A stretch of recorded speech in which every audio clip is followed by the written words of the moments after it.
Skatāmies, kas te notiek. Ejam iekšā jaunā caurumā. Tā, kas mums te? Tā.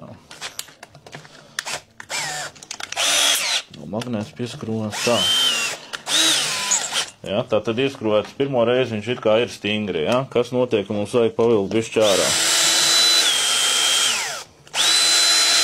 Ja, paskrūvējam ārā, ejam nākamreiz iekšā. Ja. Nu, ir neliela brīvkustība ir. Ja? Tā, ejam trešoreiz ārā. Un redz, jau ir tā vieta, jau ir izmuļāta. Ja? Redzam, cik daudz var ielikt, ka viņš izēda ar to vītni. Jā, nu, nav tik liela noturība tā kā šai. Jā. Tā kā redz, bišķi paskrūvējot ārā, viss, es jau domāju, ka mēs viņa rokām varam izraut jau ārā, ja gribam. Ja? Tā brīvkustība ir liela. Šī skrūva tad līdz ar to ir krietni noturīgāka. Ja, kaut vai liekas mazāk, bet jā.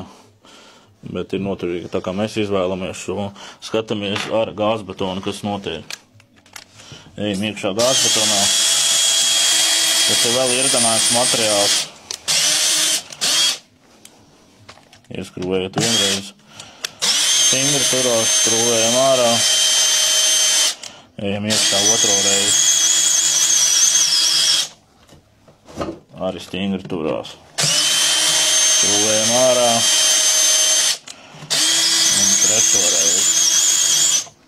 Nu, varam redzēt stingri. Kas mums notiks ar šo skrūvu? Liekam blakus.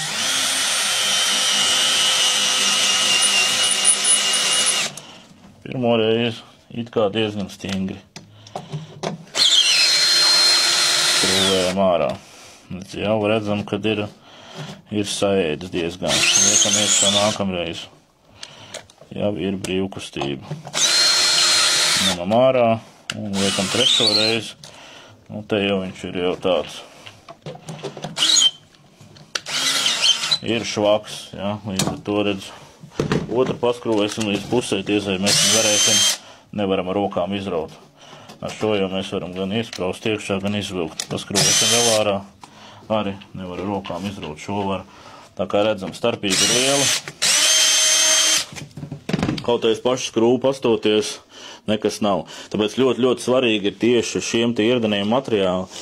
Jo Latvijā šie tie divi populārākie materiāli - gāzbetons un keramzīts, jā, tie vispopulārie. Kokam nav problēma visur. Es teiktu tā, ka kokam mēs ņemam jebkuru skrūvu no šejienes, izņemot rēģipšu skrūvus, jā, jebkuru no šejienes, un kokam viss strādās. Bet tieši šiem ierganējiem materiāliem, jā, ļoti svarīgi pareizi skrūvas izvēle.